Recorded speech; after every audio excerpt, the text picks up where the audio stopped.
귀로 즐기고 마음으로 느끼고 라디오로 함께 떠나는 성지순례 가는 날.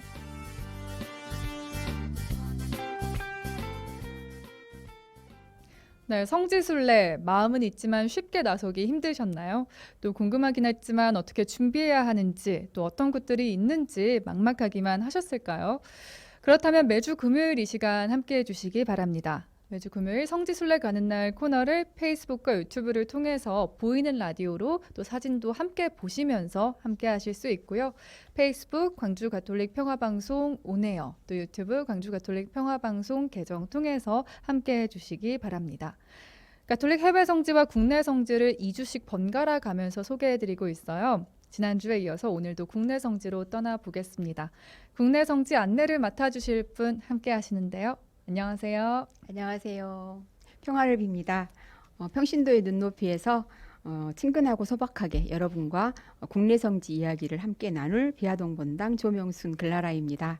네, 오늘 성지순례 가는 날 국내 성지로 함께 떠나보시면서 여러분들의 소감, 이야기, 응원들 100원의 정보 이용료가 있는 문자 메시지 샵 5005번으로 남겨주시면 좋겠습니다. 그리고 저희 홈페이지에 향기로운 오후 주님과 함께 갤러리 페이지가 있는데요. 갤러리 페이지에 오늘 함께 떠날 성지 관련된 사진을 자세히 올려놨으니까요. 그 페이지 보면서 이 시간 들어도 좋을 것 같아요. 자, 그럼 성지순례 가는 날 지금부터 본격적으로 출발해 보겠습니다. 출발!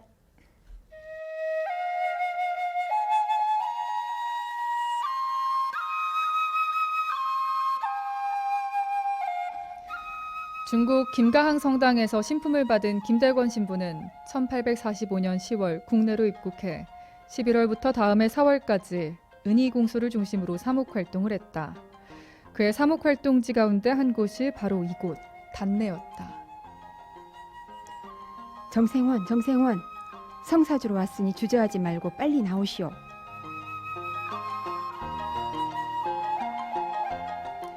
성사를 주고 떠나는 김대권 신부를 전송하기 위해 정은 바오로와 그 가족들이 밖으로 나왔다.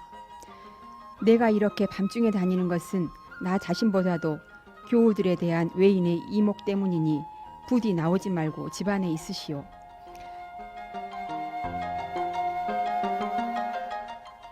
김대권 신부가 단내 신자들에게 고해 성사를 주고 골배 마실에 들러 은희 공소까지 다녀오는 날이면 날은 꼬박새기 일수였고 어느새 날이 환하게 밝았다.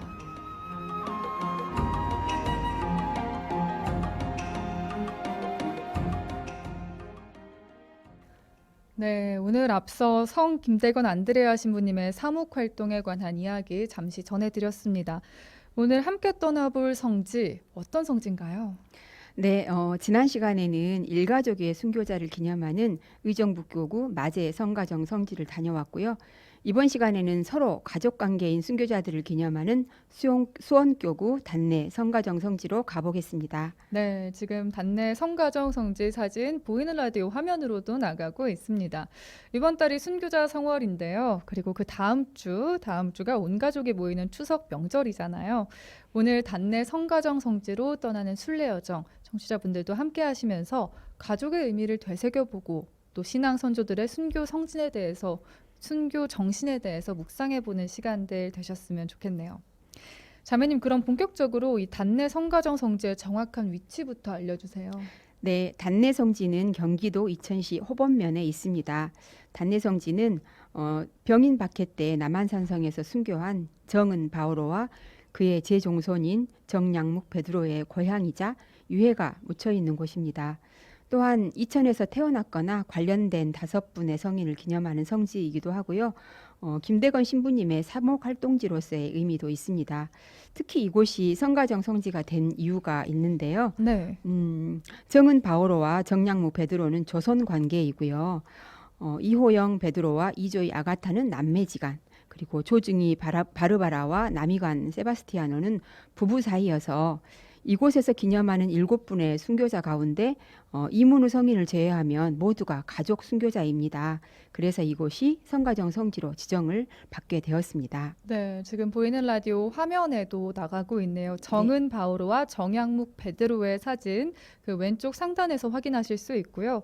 또 단내 성지는 우리나라에서 가장 오래된 교우촌 가운데 한 곳이기도 합니다. 네, 1779년 겨울 천지남 주호사에서 권철신의 주재로 열린 강화회에 참석했던 이 기양이 1788년부터 외가가 있던 단내에 와서 살면서부터 이곳 단내가 천주교와 인연을 맺게 되는데요. 단내는 한국 교회 창건기로부터 오늘에 이르기까지 끈질기게 신앙으로 고수해온 참으로 유서 깊은 교우촌으로 오늘날까지도 그 신앙을 이어오고 있다고 합니다. 네, 단내 성지를 직접 다녀오셨잖아요. 네네. 자매님이 직접 느낀 단내 성지 어떤 곳이었나요? 단내 성지는 앞으로는 단천이 흐르고요. 네. 뒤로는 와룡산이 감싸고 있는 아름다운 자연 경관 속에 자리 잡고 있는 성지입니다. 제가 차를 타고 단내 성지로 가는 길에 우연히 먼 산을 이렇게 바라보게 되었는데요. 멀리 산 위에서 그 예수 성심상이 이렇게 보이더라고요. 네. 마치 저를 기다리고 계시는 것만 같아서 갑자기 가슴이 설레었었는데요. 그 성지 안내서에서 소개하는 것처럼 가정 성화를 위해 기도하고 성가정으로 살아갈 은총을 구하기 위해 순례하는 조용하고 아늑한 하느님의 뜰로 손색이 없었습니다. 네, 조용하고 아늑한 하느님의 뜰, 네. 단내 성지, 저희도 오늘 함께 성지 순례 둘러보도록 하겠습니다.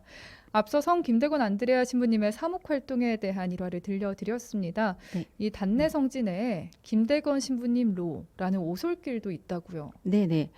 단내성지 주차장에서 사무실에 이르는 오솔길로 김대곤 신부님께서 그 정은 바오로 댁을 찾아서 성사를 주시고 골배마실로 떠나실 때 걸으셨던 길이 성지 진입로로 조성되어 있습니다. 김대건 신부님로 입구에는 예수 마리아 성 요셉 성상이 반겨주시는데요. 네.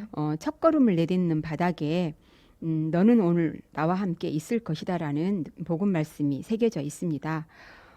김대건 신부님 노를 걸으면서 밤을 꼬박 세워 걸으며 몸을 아끼지 않고 신자들을 보살피셨던 김대건 신부님의 열정을 생각해 보았습니다. 네, 이 성지의 입구 진입로에서부터 김대건 신부님의 그 열정을 되새겨 볼 수 있을 것 같아요. 네네.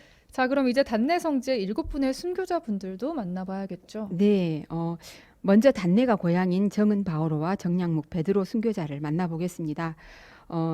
정은 바오로는 신유박해 3년 후인 1804년에 단내에서 태어났습니다.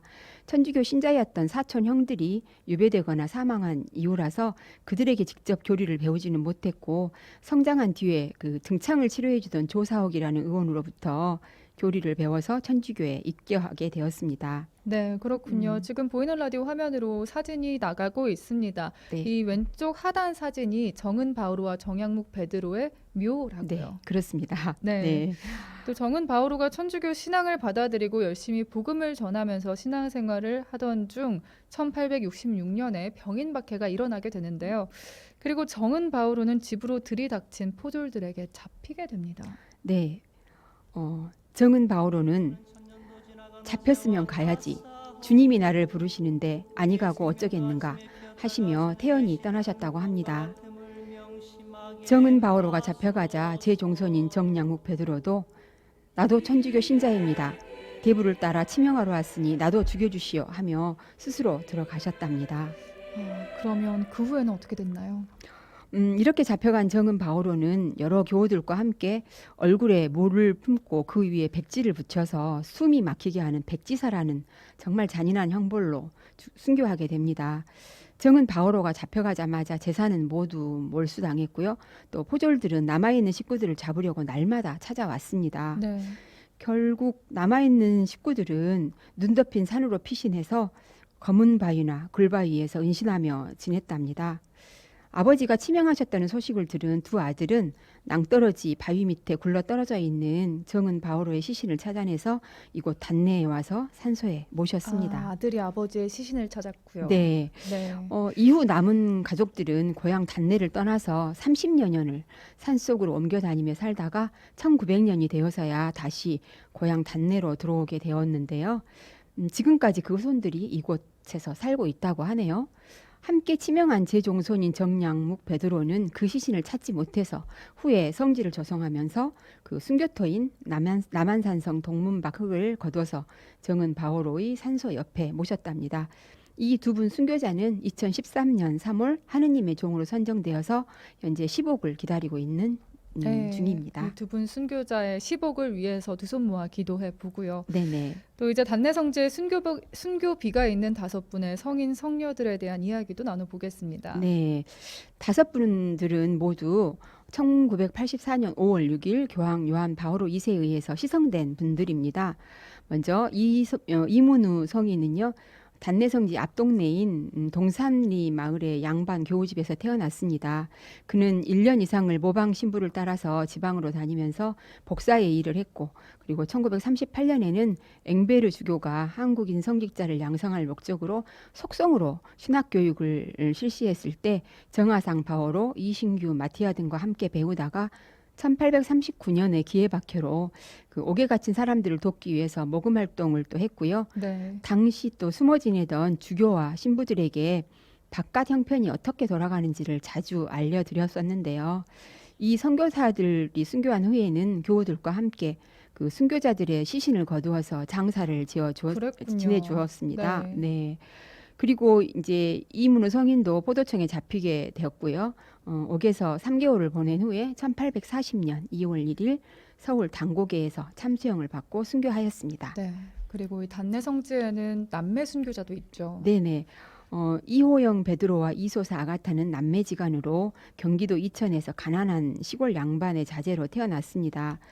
누나 이소사 아가타는 17살 때 결혼을 했는데 3년 만에 남편을 잃고 다시 친정으로 돌아와서 가족들과 함께 생활하다가 아버지가 세상을 떠나자 서울로 올라와서 열심히 신앙생활을 하던 중 1835년 2월 한강변 무쇠막에서 두 남매가 체포되었습니다. 네. 그런데 주목할 점이 포도청에서 재판관이 아주 독특한 방식으로 이호영 베드로를 회유했다고요. 네, 재판관은 만일 내가 말로 천주를 배반하기 싫거든 커다란 글씨 하나를 써줄 터이니 거기에다 점 하나를 찍든지 침을 뱉든지 하면 배교하는 표로 인정하고 너를 놓아주겠다 하고 말했으나 그는 10,000번 죽어도 그렇게 할 수는 없습니다라고 단호히 말하였답니다. 네. 그러자 더 혹독한 형벌을 가하면서 내가 만일 아프다고 소리를 지르면 배교한 줄 알겠다고 하니까 그 이호영 베드로는 희미한 소리조차 내지 못하고 형벌을 참아냈답니다. 결국 4년간의 옥살이 끝에 옥에서 병으로 순교하였습니다. 네. 그리고 누나인 이소사 아가타도 3년 남짓 오랜 옥고를 치른 후에 서서문 박 형장에서 8명의 고위들과 함께 참수형으로 순교하였습니다. 네, 오늘 성지순례 가는 날 단내성지 순례하고 있습니다. 이 단내성지의 부부 순교자에 관한 이야기도 들어볼게요. 네, 서울 양반 교우 가정에서 태어난 남이관은 18살 때 경기도 이천에 역시 양반 교우의 가정에서 태어난 16살의 조증이와 결혼을 하였습니다. 1801년 신유박해 때 남편 남이관이 경상도 단성으로 이렇게 귀향을 가게 되자 조중이는 이천 친정으로 돌아가서 갖은 고생을 하며 살았습니다. 30여 년 만에 남편이 귀향해서 돌아오자 남편과 함께 유방제 신부님을 도와서 열심히 신앙생활을 하고 있었는데요. 네. 이 두 부부는 1839년 기해박해에 3개월을 사이에 두고 서서문박 형장에서 삼수되어 순교하였습니다. 네, 단내성지 내에는 5분의 순교자들을 기리는 순교비가 있잖아요. 네네. 김대건 신부님 길을 따라 들어오면 성가정 광장을 만나게 되는데요. 입구 쪽에 순례자들이 쉴 수 있도록 마련된 몇 개의 정자가 있어요. 또 거기에서는 음식을 나눠 먹고 있는 가족들도 만나볼 수 있었는데요. 네. 광장 전면에는 기와주봉으로 야외 제대가 있고요. 또 제대 오른쪽으로는 단내성지를 상징하는 성가정상이 있습니다. 그리고 묘지로 연결되는 계단 아래쪽에는 단내 성가정 성지의 우람한 표지석과 함께 또 이곳에서 기념하는 5위 성인 순고비가 우뚝 서 있습니다. 네, 화면에 나가고 있는 사진에요. 지금 상단부에 성가정 네, 광장이고요. 왼쪽에는 성가정비군요. 네, 그렇습니다. 네, 그렇다면 단내성지의 순교자분들이 모셔진 묘역은 어디에 있나요? 네, 이 성가정 광장 위로 올라가면 김대건 신부님의 성상이 그 그 순교자들을 맞아 주시는데요. 이곳이 순교자 광장입니다. 순교자 광장의 야외 재단 앞에 5분의 성인 순교자 묘역이 있습니다. 그리고 야외 광장 우측으로는 이곳이 고향인 정은 바오로의 유해가 안치되어 있는 묘소와 또 정량무 베드로의 순교자의 가묘를 만날 수 있습니다. 네, 보이는 라디오 아래쪽에 순교자 광장도 확인하실 수 있습니다. 네. 그리고 또 성 김대건 안드레아 신부님의 사목 활동지인 이곳 단내성지에 신부님의 유해가 안치되어 있다고요. 네, 이곳에는 대성당과 소성당이 따로 있는데요. 두 성당 모두 김대건 신부님의 유해가 안치되어 있습니다. 제가 갔을 때는 소성당에서 주일미사가 봉헌되었는데 작은 성당이 주는 아늑함이 참 좋았던 기억이 있답니다. 그랬겠어요. 네. 그리고 또 단내성지 내부를 자세히 둘러볼 필요가 있겠습니다. 네, 소성당 가는 길 왼편으로는 그 성모 동산이 조성되어 있습니다. 성모 동산으로 가는 길에 순간 걸음을 멈추게 하는 글이 있었는데요. 네, 지금 단내성지에 있다고 생각하면서요. 성모동산 가는 길에 남겨진 복음 말씀 읽으면서 잠시 묵상하는 시간 가져보겠습니다. 이곳에 들어오는 모든 이는 온전한 마음으로 들어오라. 홀로 머물러라. 다른 사람이 되어 나가라.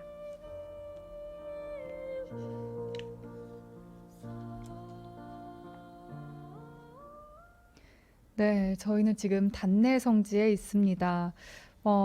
이 성모동사 가는 길에 남겨진 복음 말씀, 홀로 머물러라, 다른 사람이 되어 나가라 라는 이 묵상글이 알퐁소 성인의 말씀이었는데요. 자매님, 사진을 보니까 십자가의 길, 검은 바위 등이 보이는데 좀 더 자세히 둘러볼까요? 네. 방금 말씀드린 성모동산에는 돌계단을 중앙으로 왼쪽에 성모님이 그리고 오른쪽에는 요셉 성인이 아기 예수님을 안고 있는 성상이 있습니다. 참 정겹고 아름다운 동산이었고요. 또 순교자 광장과 두 분 순교자 묘소 뒤쪽으로는 십자가의 길 14처가 산허리를 끼고 조성이 되어 있습니다. 또 묵상하며 기도하기 참 좋은 길이었고요. 또 야외 광장에서 약 15분을 걸어 올라가면 와룡산에서 가장 전망 좋은 곳에 대형 예수 성심상이 건립되어 있는데요. 제가 오는 길에 멀리서 보았다는 예수 성심상이 바로 이곳에 있습니다. 네.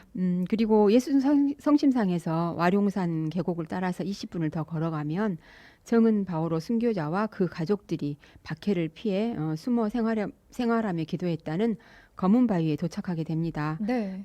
검은 바위에 계시는 성모님께 가정 성화의 은총을 구하는 기도를 드리고 또 검은 바위에서 능선을 타고 30분을 더 걸어가면 가산을 몰수당한 채 추방된 순교자 가족들이 피난 생활을 하던 굴바위를 순례할 수 있습니다. 네. 그 순례길을 걸으면서 굶주림과 추위와 또 두려움과 혹독한 시련 속에서도 신앙을 충실히 지켰던 신앙 선조들의 삶을 묵상해 보면 좋을 것 같습니다. 네, 보이는 라디오 화면에 사진이 쭉 배열되어 있는데요. 예수 성심상부터 또 검은 바위에 성모님까지 그 저절로 사진으로 성지순례를 한 네. 기분입니다. 그렇습니다.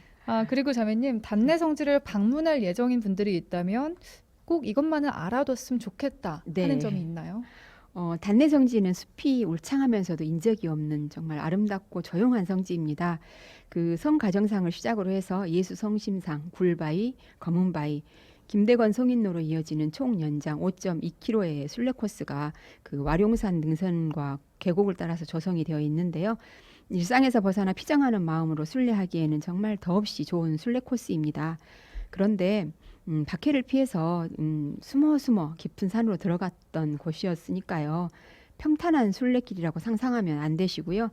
채비를 잘 하고 다녀오신다면 분명 후회하지 않으실 성지로 추천드리고 싶습니다. 네. 4가지의 순례 코스가 있어서 짧게는 30분 정도, 또 길게는 2시간 정도의 순례길이 있으니까요. 상황이나 시간에 맞추어 다녀오시면 좋을 것